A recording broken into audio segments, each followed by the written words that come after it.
Hey, everybody. This is episode 3 of Vile Talks. I am here today with my good friend, Bailey. Howdy. How are you doing today? Dude, I'm doing great. That's good to hear. So am I. So, you booked the 419 show, Yeah. correct? Well, I booked it in collaboration with Casey. Casey booked it. I bankrolled it. Okay. That's how we'll put it. Shout out, Casey. Major shout. I literally wouldn't be happening without Casey. So, why swamps? So fuck, where to start with that? So like back in like 2012, 2013, there was a band called Bad Times Crew and another band called True Hearted, I think from the Bay Area. And they had put out a 4-way split between them, Bad Times Crew, True Hearted, Swamps, and another band that I cannot remember because I didn't listen to that track because Swamps was third and I typically turned it off after that after that song. But a buddy had texted it to a couple of us and was like, yo, you guys got to check this out.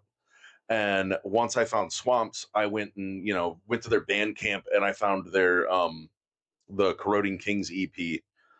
And the very first track of the Corroding Kings EP, it starts off and it's just got this super heavy riff and it goes into this solo. And I remember hearing it for the first time and being like, this is what a fucking bar fight sounds like.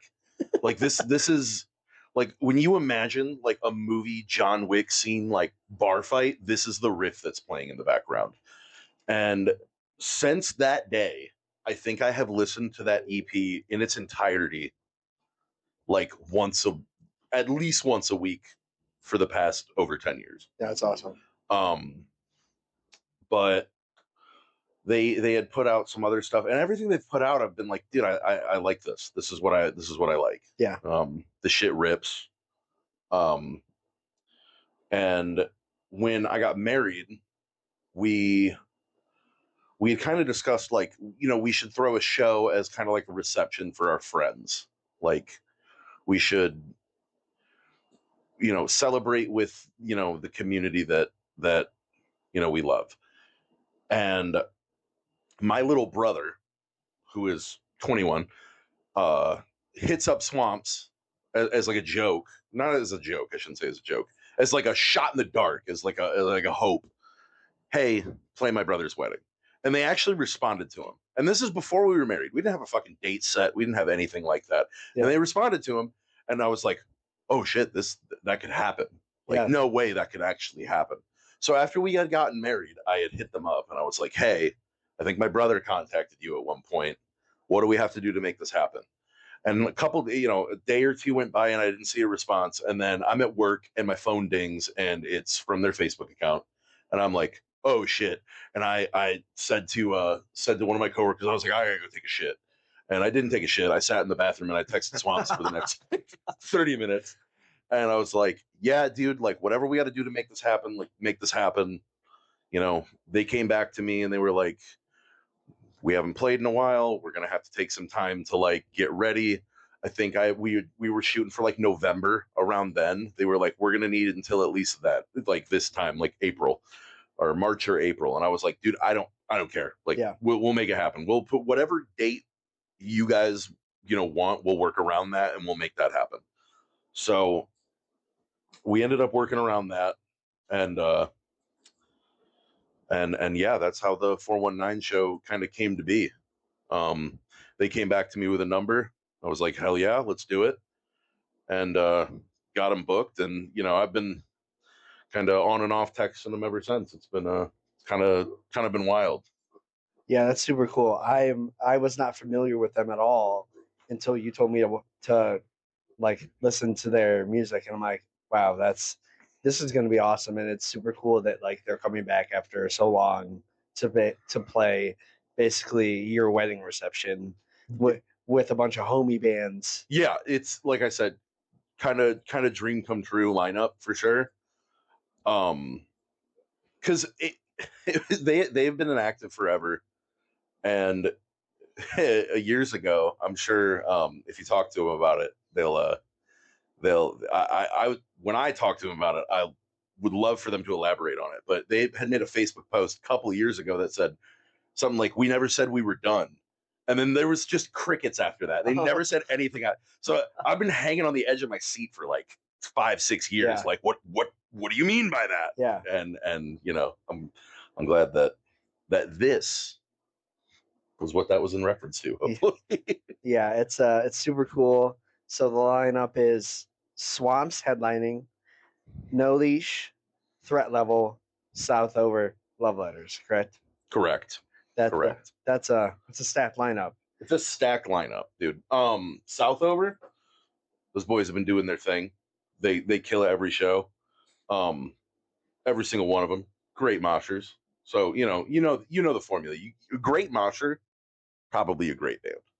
Yeah, that's accurate. It's totally accurate. That checks. Love Letters, while not like traditionally hardcore, excellent vibe.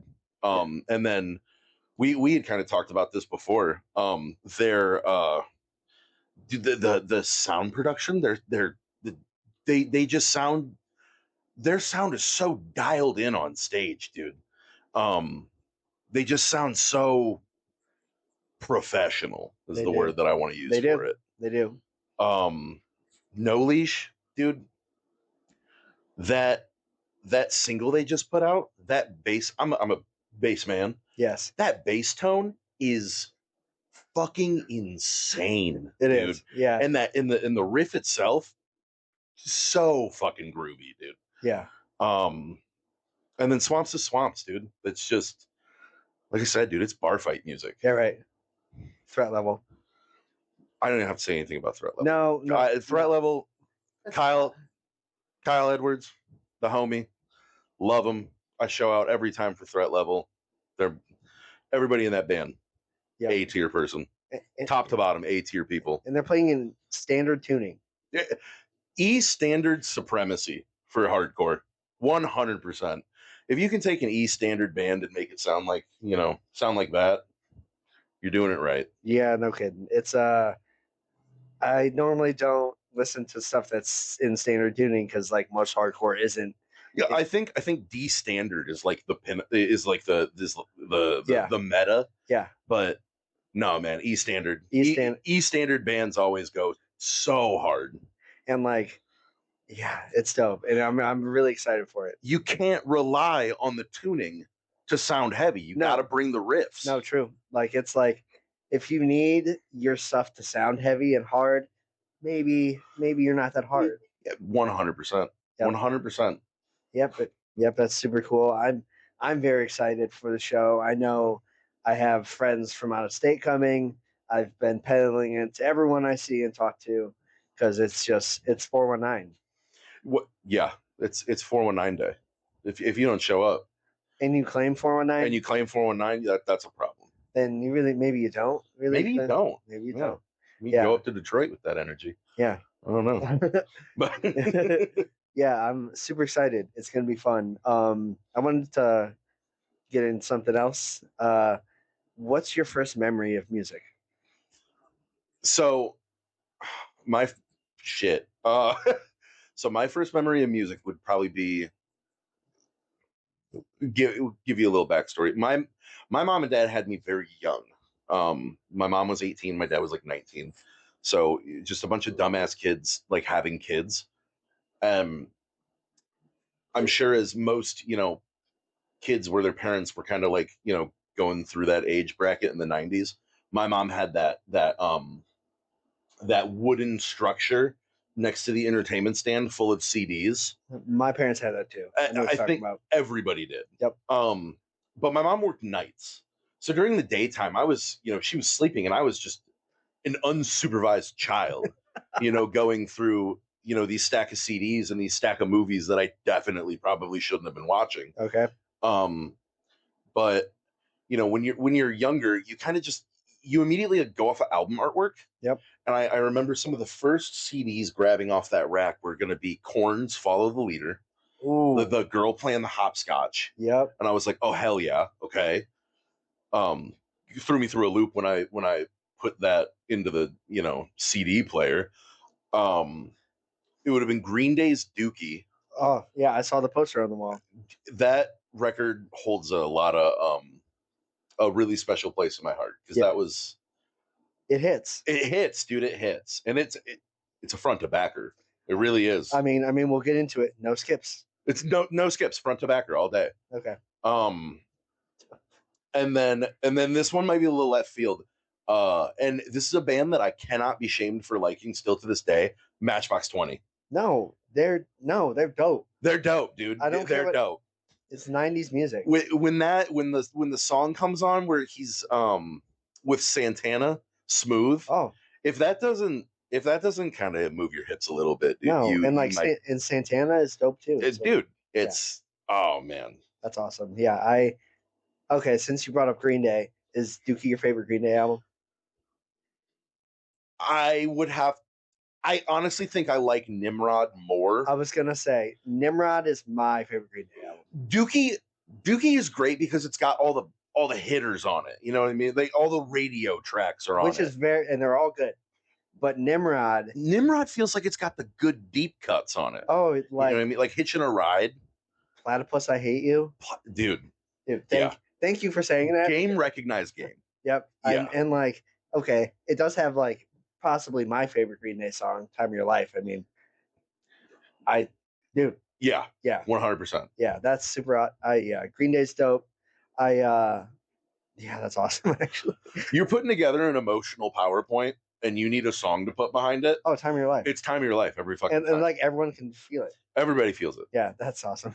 What was your first show? It doesn't have to be heavy, so I guess we'll do both. Your first show, period, and then your first heavy show. So, I, crazily enough, never really had a show or never really went to a concert or show until I was an adult. Oh, wow. Okay. So my first show, my first experience with live music was Expire at Frankie's. And I think I was 18. It might have been 17. That's crazy. And actually, funny story about that, Benji from Threat Level. Shout out Benji. Spin kicked me so fucking hard in the ribs. 100% broke it. I couldn't breathe right for a week. Shout out Benji. Shout out Benji. Yeah, he's not necessarily like the scary mosher. He's just a big guy. Okay. Okay. He's just a big guy. Dude, he could punch you from across the room, dude. That's scary in my book. Yeah. Okay. Okay. I take back. He is a scary mosher. That's fair. I mean, you are a scary mosher. Thank you. 30 seconds, right? 30 seconds. Yep. I got a heart condition. I got diabetes. I'm 340 pounds. You get 30 seconds out of me before I need a fucking cheeseburger. I have fear for my life for those 30 seconds. And that's the goal. That's the goal. Oh, I love that. That's really awesome. Yeah, that's super cool. Expire, that's crazy. I didn't at Frankie's. When was that? 2012, 20. It was before Pendulum Swings came out. Oh, okay. Or it might have been the tour they were doing when they released Pendulum Swings. Honestly, I couldn't tell you. I want to say it was 2012 though. It was before that record was actually out. And I couldn't even tell you who was like the supporting acts for it. I wanted to see Expire. I was kind of relatively new into hardcore at the time, so it was like a band that I gravitated to right away. Yeah.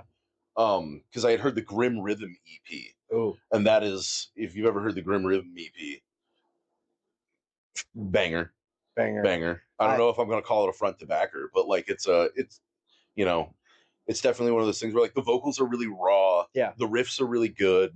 So it kind of drew me into it. And that was where, like the first show that was coming around with a band that I knew after getting into hardcore. So I was like, all right, I got to go to this. There's one thing I like about doing these interviews is that I get a lot of homework.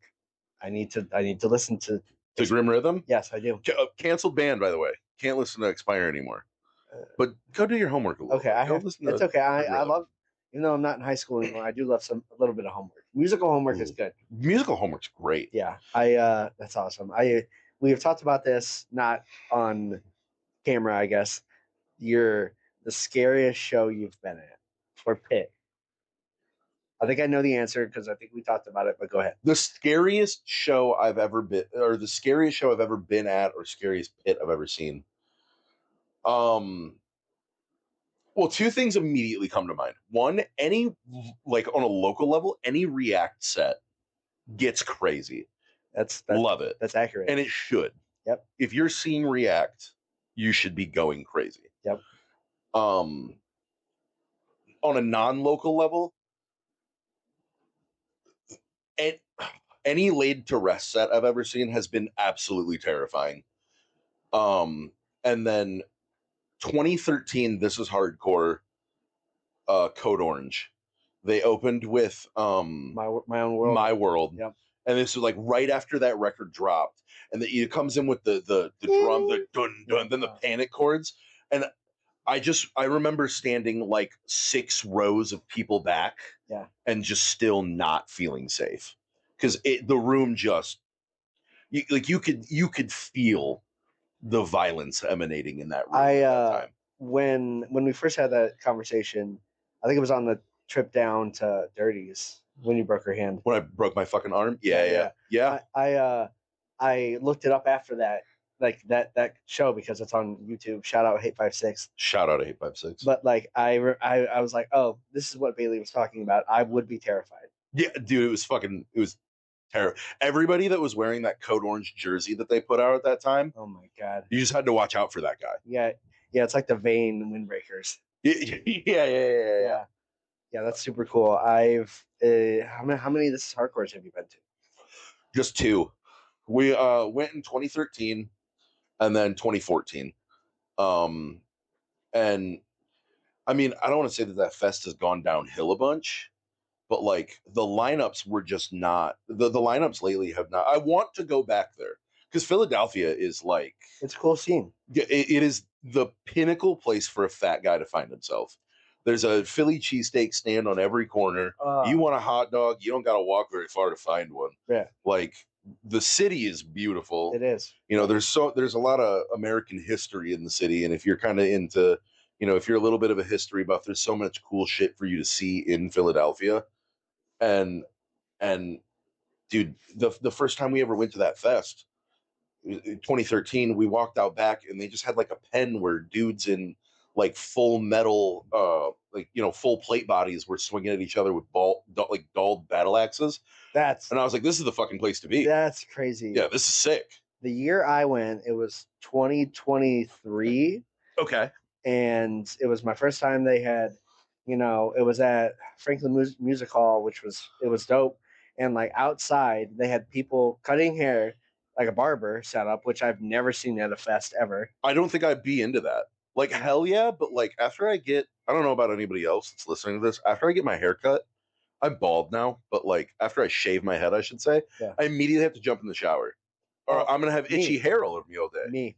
Yep. Yeah. Wait, I'm going to be at a show itchy all day? Yeah, true. Hell no. And then I saw people tattooing. Okay, I could get down with that. Yeah, it's just the vibe was cool. And yeah, I haven't gone back since because the lineups have been whatever, at least for my taste. But I'm hoping it comes back this year. Better. One of these days. Yeah, one of these days, yeah. No shade, but I mean, every fest goes through its up and downs, I feel like. Absolutely. Yeah. Except minus Tied Down. Tied Down's been a hitter every year. The only year I haven't went was the first year. I also didn't go the first year. I went to the second. I went to the third. You didn't go last year, did you? Was last year the third? I think last year was the fourth year, but okay. But yeah, I've been to 2 of them. That's all. Are you going this year? We'll see if work allows it. My work schedule lately has been absolutely bonkers bananas cream pudding. I got shout out my buddy Anthony. He bought tickets for the pre-show, the 100 Demons pre-show. Yeah, for our group who's going to the B&B. And it's like, damn, like that's gonna be dope. That's gonna be my brother. One of his favorite, actually, one of the bands that I introduced him to that get him into hardcore was Rotting Out. Oh, So he is. I haven't seen them in forever. Dude, it's been a long time. It's been since The Wrong Way. Oh wow. Like the release show for The Wrong Way at the Sanctuary with, I think, the Beautiful Ones was the Okay. last time that I saw them. And they put on, I swear to God, every time I see that band live, Wally has put on like 50 more pounds of muscle mass. Yeah. And it's going to get to a point where he's just like a homunculus in front of me doing Yeah. vocals. And I can't wait. I know, and like I know Tara's playing it, and like Tara has never played. I've never seen Tara play a bad set ever. No, dude, I've seen Terror probably like 7 times, and every time it's a good time. Yeah, like they just played Frankie's, and it was possibly the best show I've ever seen in Frankie's. Ever. It's everybody in the room knows the words. Everybody in the room knows the material, and I think that just always makes for a better show. Yes, yes. Scott Vogel is powered by stage dives, and Absolutely. and like that's the most. I think the most other reaction I've seen was like Emure in like 2011. And you know, Scott Vogel, for his age, He looks looks pretty good. he looks great, and he has more energy than I do, and I'm in my 30s. I don't even want to talk about it. Yeah. Yeah, that's super awesome. Tie Down's going to be dope. I unfortunately had to back out of going to United Blood this weekend. Hey, it happens. Yeah, life happens, and it just wasn't in the cards. But that's okay. That is a fest I have never been to. I've never been to United Blood. I missed out on last year. I was waiting for tickets. It sold out in like 3 minutes, and I missed it. That's insane. I know. This year, I was refreshing, and I got one, and like I was so geeked, and then it's like, oh, damn, life was like, nah, fuck you, Kyle. You're not going to be able to go. But that's okay. I'll go to another one. Fests anymore just really exhaust. When I was younger, you know, at 19, you go to this hardcore. Moshing for every band. Yeah, I can mosh for every band. I'm fine. I'm good. I'm not broken. Now, you know, I mosh for 30 seconds at a local show, and I'm having like a really hard time at work the next day. or you backswing like one time, and now you have a broken arm, and you got to use all your PTO. Yeah, that is probably still like one of my favorite memories of the year so far. Me breaking my arm. I mean, you're welcome. I got it. I know, just the whole thing. Like, I'd never been to Dirty Dungarees, the laundromat. That venue. Shout out Columbus Hardcore. That venue is top tier. And dude, the kids there are so young, and they're beating the fuck out of each other, dude. And you love to see it. I love to see it. As an old head, well, I'm 30, but like I guess, you know, considered an old head. If you're gonna, you know, come to terms with passing the torch to a new generation, I'm glad that the torch is getting passed in Columbus like that. Yeah, because it's like the one I go to, or like the Dirty show that we went to, like they participated. It didn't matter. Like there was hardcore bands, and then there was a band like Circus, which is more of like a punk hardcore band. Loved that set. Was so when the second that the dude busted out the horn, honk horn, the clown horn. Yeah, I looked over at you, and I remember just saying to you, "This is going to be a top tier set," and it was. And it was great. And like because like hardcore is better when there's a reaction, and when you know everyone's standing in the back, scared to like either get hit, which is totally fair. Yeah, I guess. But like, I feel like if you're standing in the back, I feel not safer in the back. I feel safer in the front. Stop running away. You know, just stand on the sides of the pit. You know, just cover your head. Just cover your head. You'll be all right. Nobody's gonna mortally wound you or anything. And you know what? If you get knocked the fuck out, it's character building. You know, it is. I was at LDB this year, and I was moshing, and I took a foot to the face. Hell yeah! And it was dope. And it built a lot of character. And I went up to the dude that did it, and he was like, I told him, "You kicked me in the head during that song," and I'm like, and we dap each other up. It was dope. It's something that you could never explain to somebody that doesn't participate in this lifestyle. That like some of your best friendships can be a result of somebody like absolutely obliterating your nose. Yep. And I love that. Yeah, like I mean I mentioned it during my first episode of this podcast. Al from Backbiter and Line Weight. One of my first memories of him. he literally knocked me on my fucking ass, and now he's literally like a brother to me. Yeah. It is. You know what it is? It's a really fucked up icebreaker for you to meet new people. Yeah. That's super awesome. Shout out hardcore. Shout out moshing and music. What do you have going on band wise? So the remnants of lockdown, John, Brendan, and myself are kind of have been starting a new project for a while now, with Holden from Infectious Waste, and we're kind of we're taking it seriously. We've been writing for a while now, but we want to kind of like really take our time with it, and when we put something out, we want to have it like a little bit more tuned than you know maybe stuff we did in the past. So we're kind of like we've written stuff, we've scrapped stuff. We're just really taking our time with it, and we're excited. It's been an interesting writing process because like me and John are in our 30s. Holden and Brendan are 21, and they're young bucks. They're the newer generation, and it's really refreshing working with them. And I think they feel likewise because we have experience and they have a lot of drive and motivation and a free time. And and it's been really kind of cool to collaborate with them because you know they got so much going on up in their head. They're always trying to try and like new stuff or incorporate things that I feel like a lot of like, I don't want to use the word complacent, but like more comfortable established musicians kind of just get into like the like the monotony of writing music. Yeah. I've used that word where like you're like, all right, because after you've been writing music for a while, it kind of becomes like a little formulaic. Yes. It becomes a formula. Yes. And you kind of there's an A and a B, and there's really nothing in between. And Holden's always trying to find a place to put a pinch harmonic or you know trying to reinvent the wheel with a riff that he's made, and it's great for the writing process because it's maybe something that me and John aren't going to do or bring to the table, because we want to make dope music,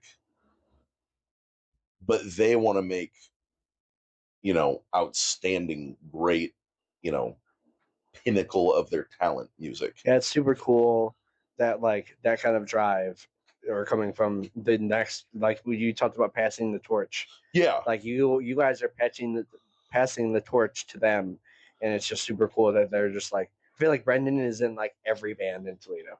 yeah, and you know what? And that's not a result of like a shortage of drummers, which we do have a shortage of drummers. If you're in the Toledo area, please pick up a pair of fucking drumsticks and start drumming. For the love of God. Honestly, I have tossed around the idea. Please, for the love of God, pick up some drumsticks. Okay. But Brendan is for 21 years old, one of the most talented drummers / musicians I think I've ever met. He is in it when we were doing lockdown and Jake Hayes, his work schedule wasn't really going to account for like, doing the band, and we had to find a new drummer. We were a little apprehensive at first about getting Brendan on board because he was young, and we had him kind of come over for practice and jam with us. And I remember him walking out of the room, and I was just like, that kid's cracked. That kid's great. And Infectious Waste, while like brutal death metal really isn't like my cup of tea. Shout out Infectious Waste. Shout out Infectious Waste. Those kids are grinding. Each one of those kids individually is an amazing musician. John, their bassist, amazing musician. Yep. Holden does this thing at practice as like an exercise where he hits like pinch harmonics up and down the neck, and every time he does it, it drops my fucking jaw because this kid has a 100% pinch harmonic accuracy and can just chain them together and make shit sound so cool. I cannot do that. My fingers are way too fat for that shit. That's why I play bass. Yeah, Fat strings, fat fingers, fat guy. You know what I mean? Oh my god. Yeah, that's awesome. What's the name? Do you want to drop it? Life Erased. Yeah, I'm excited for that. It'll be cool to see you play music again. It's been a minute. It has been a minute. Um, it's not something that like we do because, um, we want like, dude, how do I fucking word this? The hobby, getting out of my house, getting out of my office, and jamming, even if we weren't playing live shows, is just absolutely necessary for my mental health. Yep. The decompression that I feel from jamming with a group of people and kind of getting the let out is more therapeutic than therapy to me, because it's a chance to be creative, it's a chance to get the aggression out, and um That's important right now. it's a chance to express Yes. what you're feeling. Yep. um I'd really like to do vocals for that reason, is the expression, and being able to kind of like I said, like get the let out a little bit. Yeah, I've had the thought of it's either drumming or vocals for me. I've been told by so many people that I need to just start a fucking band. You 100%, dude. Just do it. So it's either drumming or vocals. I don't know what. Maybe I'll Do just drums. do drums. If you pick up some sticks and you end up getting good at drumming, I swear to God, you're gonna have everybody beating down your door like, "Do you want to do this? I got this project going. You want to jump in on this?" Sure. And I Just- mean, it's hardcore. It's not like I'm playing death metal drums or anything like Yeah, that. they're not like you're not like Joey Jordan, so they're not hooking you up to like a fucking racing chair and they're gonna spin you upside down or anything. You just gotta hit like a 2-step beat. Yeah, I mean, the racing thing that'd be dope. Just like playing upside down, that'd be kind of cool. But that's not really what I'm in for. But yeah, I have tossed around the idea of picking up a drum set and doing the scene something that it needs. Hey, more power to you. Yeah, I really appreciate that. I'm excited for your new project. It's going to be fun. Music this year. It's I think Zach said something about it on your guys' last episode, and Toledo has, I don't know where the surge of like bands came from. I don't know what's happening. I love it. I mean, we have there, like he said, there were times where there weren't more than like 4 active Toledo bands at a time, and right now I don't even think you can count all the bands on both your hands right now. I think we got well over 10. Yep. And there's project. I think Benji's got a new project coming out. I don't know much about it. I just heard about it. I mean, me and John got another project going on with Life Erased and everything. The active bands that are already doing shit, are already up and going right now. Like Toledo's. Thank God Toledo's killing it. Right? Because like I mean, Southover and Threat Level opened up for Terror, which is like goated. Yeah, goated. Changing gears a little bit. Change them up. You like to eat, right? Look at me. What's your Taco Bell order? A lot. I know. Yeah. So like it's pretty fluid. It changes. If me and you hopped in the car right now and went to Taco Bell, I'm getting a loaded potato griller. Those things slap. They're good. I'm probably gonna get a little chicken chalupa. They already took away the chicken bacon ranch chalupas. Those they did. Those hit. Yeah. I was getting like 4 of them bitches. But right now it's gonna be one of them loaded potato grillers, a chicken chalupa, chicken quesadilla, and I might get a nachos Bel Grande with that. Yep. That ranch, that jalapeno ranch on the chicken quesadilla, dude. Yep. I'll put mine out there. I do the grilled cheese burrito. Okay. Beefy 5-layer. Can't go wrong with a beefy 5-layer. The nacho fries. Okay. And then there's a Fiesta Taco Bowl. I know what you're talking about. I know what you're talking about. Yep. And then those Cinnabon Delight things. I like them. I can only have like one. I get really uncomfortable with like something just like bust into my mouth like that. You know what I'm saying? Just creamy busting in your mouth. Yeah, dude. But I mean, yeah. I think I'm gonna get Taco Bell after this. That sounds really good. Hey, hell yeah. That's awesome. Hell yeah. You also listen to a lot of music, right? No. Oh, okay, cool. Yeah. Well, it's nice talking to you now. Give me 3 albums that have no skips on them. EP or LP? I told Zach it doesn't matter, so it doesn't matter. But he brought up a good point that like the threat level EPs have 3 songs on them, so like they don't have any skips. So I guess it's just whatever. Okay. All right. Okay. I'm gonna give you 3 hardcore EPs. I'm gonna give you 3 hardcore LPs. Okay. I'm gonna give you 3 non-hardcore LPs. Bring it on. I'm gonna give you. This was a question that I knew you were gonna fucking ask me, and this is the only question I sweated about because I was like, "Fuck, dude." There's so many answers to this that are right. Okay. LP. Incendiary's Cost of Living is a front to backer. Yep. PUI's Big Kiss Goodnight is a front to backer. For the final LP is Backtrack's Darker Half. Oh, has to be. Dude, has to be. Long Island.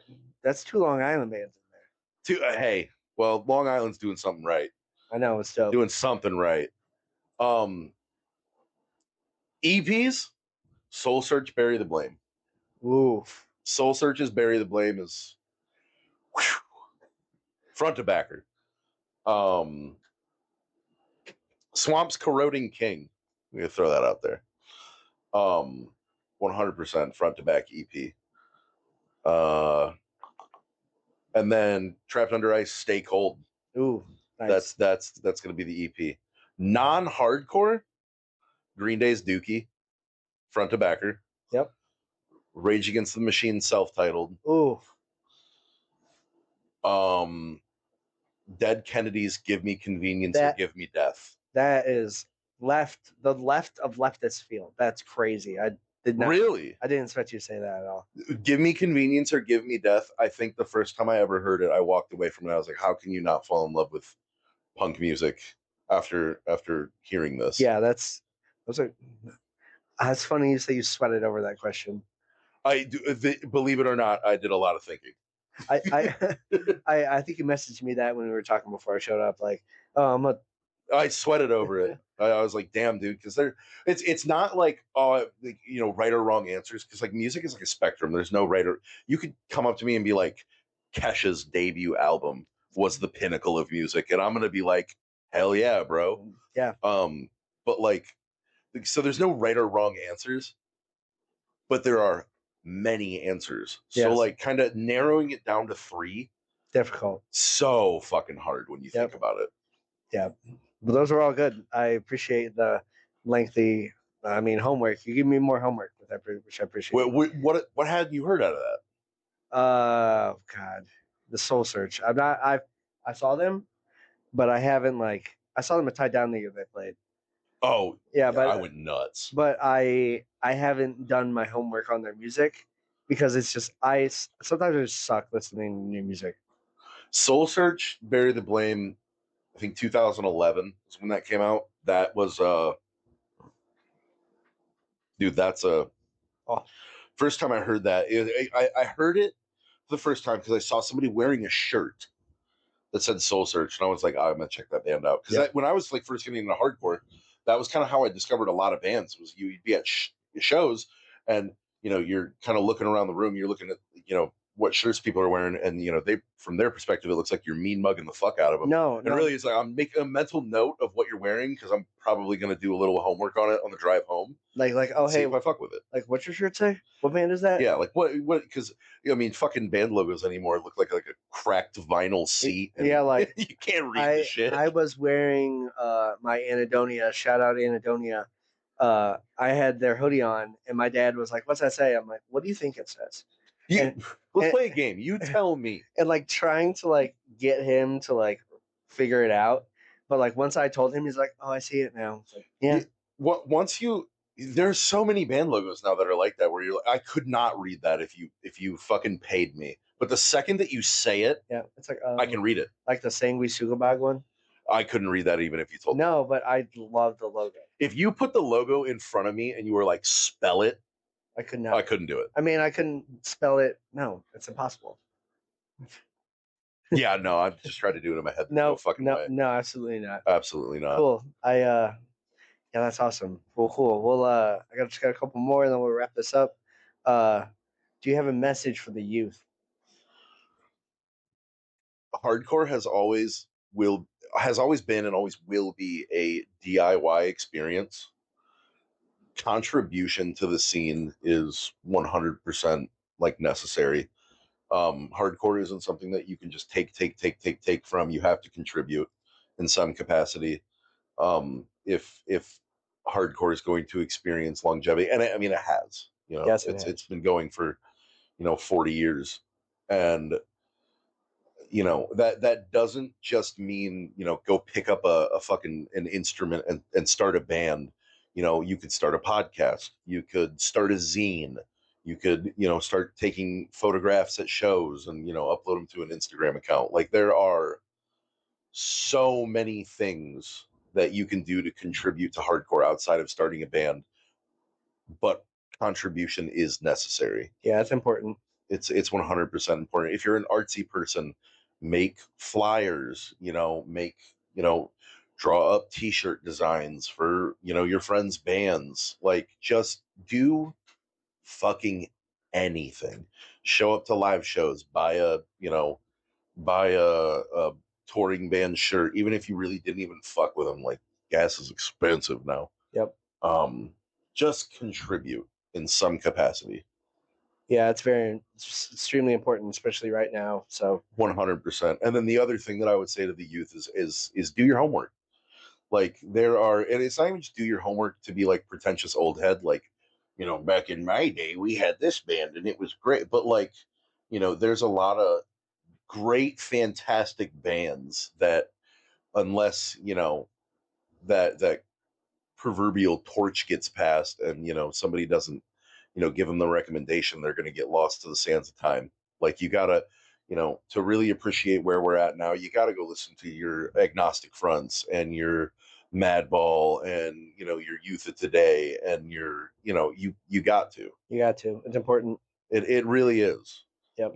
And for those people that are apprehensive to check out like older bands because they're like, oh, they're not touring anymore, I won't see them live. I mean, it doesn't fucking matter. Like, Have Heart was already a band that was done touring really by the time I got into music. But I don't Same. I don't know where I'd be at if I never heard Songs to Scream at the Sun. Yep. Like, I never thought I'd see Have Heart, and then they played Tie Down, and it was like the craziest best set I've ever seen in my life. I had to leave the fest to go to a job down in Columbus for the next morning before that set, and I don't think I'll ever forgive myself for it. Yeah, it was something that, like, it's unfortunate you missed, because it was like, yeah, I should have, like, air quotes, gotten sick and like been there. Yeah, but, But yeah, that's good advice, because I think it's important for us. I mean, I'm going to call us old heads, but